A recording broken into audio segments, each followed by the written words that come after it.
कैमूर जिले में भारतमाला परियोजना के तहत एक्सप्रेसवे का निर्माण हो रहा है। इस एक्सप्रेसवे के निर्माण के लिए किसानों से जमीन अधिग्रहण किया गया है, लेकिन सरकार किसानों को उचित मुआवजा नहीं दे रही है। अब किसान उचित मुआवजे के लिए कानून का सहारा लेने पर विचार कर रहे हैं। सुप्रीम कोर्ट के वकील अजय दुबे ने किसानों को उचित मुआवजा देने की सरकार से मांग की है।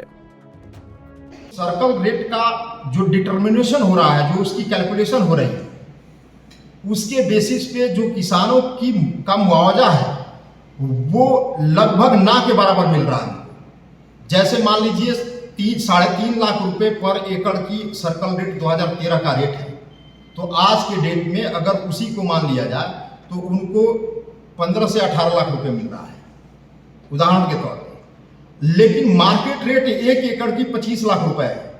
उस तरीके से जब उसका कैलकुलेशन करें तो पर किसान को पर एकड़ 25 लाख के हिसाब से उनको 1 करोड़ रुपए मिलना चाहिए, जो ये सरकार देने की मंशा नहीं रखती है। जो नीतीश बाबू की सरकार है वो दमनकारी नीति अपना करके किसानों की आवाज को दबाना चाहती है, लेकिन ये किसान धरातल के साथ साथ वो आगे की लीगल लड़ाई लड़ेंगे, उसमें भी संघर्ष करेंगे, अहिंसात्मक करेंगे, संविधान सम्मत करेंगे, कानून के साथ करेंगे, लेकिन वो झुकेंगे नहीं। इस जज्बे के साथ वो लड़ रहे हैं और उनको उचित मुआवजा मिलना चाहिए। हम भी इनके इस जज्बे के साथ हैं। वहीं अजय दुबे ने कहा कि किसानों को उचित मूल्य पर खाद नहीं मिल रहा है। उन्होंने कहा कि मजबूरी में किसानों को बाजार से ऊंची कीमत पर खाद यूरिया खरीदना पड़ता है। दुबे ने कहा कि किसानों की धान की फसल की MSP पर खरीद नहीं हो रही है।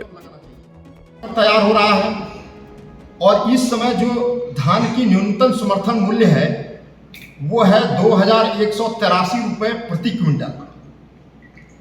लेकिन जो सरकार उसको जो खरीद रही है धान, वो 1800, 1850 रुपए, 1900 रुपए में खरीद रही है।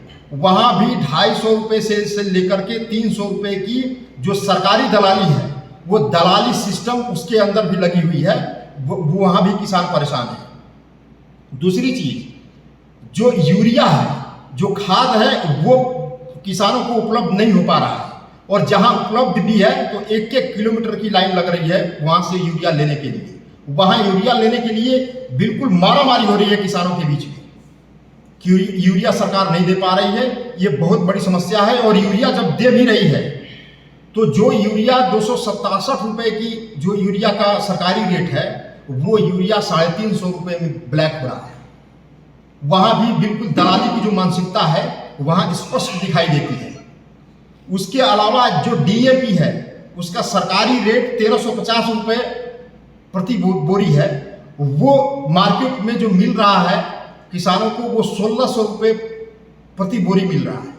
तो वहां भी एक जो दलाली की जो मानसिकता है, जो दलाली सिस्टम है, वहां भी देखने को मिल रहा है। और जो ये यूरिया मिल भी रहा है, वो यूरिया सिर्फ दलालों के ही जो सगे संबंधी है उनको ही मिल रहा है, जो एक्चुअल किसान है उसको नहीं मिल रहा है। ये सबसे बड़ी इस हमारे कैमूर जिले और भुवन विधानसभा की जो खास करके समस्या है। किसानों को उनकी जमीन का उचित मुआवजा मिलना चाहिए, साथ ही उनकी फसलों को MSP पर खरीद की जानी चाहिए, तभी बिहार के किसानों की हालत सुधरेगी। पंजाब केसरी टीवी के लिए कैमूर से अजीत कुमार की रिपोर्ट। हमसे जुड़े रहने के लिए हमारे YouTube चैनल को सब्सक्राइब करें और नई वीडियो की नोटिफिकेशन के लिए बेल आइकॉन को दबाएं।